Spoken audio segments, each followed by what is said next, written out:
এখন এসেছি কুলগাছি জলপেশ্বর মন্দির। কি মন্দির? জলপেশ্বর মন্দির। পাগল ভুলভাল গরু। এখানে সে অপমান করছে আমাকে, প্রত্যেকবার আমাকে অপমান করে। জানি না একটা শিব মন্দিরে এসেছি।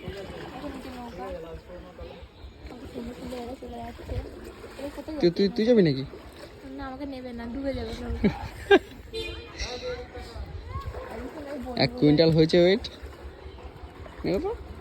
আর ওখানে ওই বোনগুলো তখন এসে অনেকক্ষণ ধরে ভিডিও করছিল, সাহস পাচ্ছিল না। আমি এখানে দাঁড়িয়ে দাঁড়িয়ে গল্প করছি, আমার পাশে এসে বলছে দিদি। এই জায়গাটি আজকে নিয়ে 2বার আসলাম আমি, তাই মানে কি বলবো ঘুরতে। আর এরকম বাবা বসে আছে আমাদের এখানে। তা এখন যাবো বাড়ি, কিছু খাবো, তারপরে খিদে পেয়ে গেছে। খাওয়াবে না আমাকে, পয়সা নেই। আমার সাথে বেরোলে তোর পয়সা থাকে না, অন্য সময় বেরো।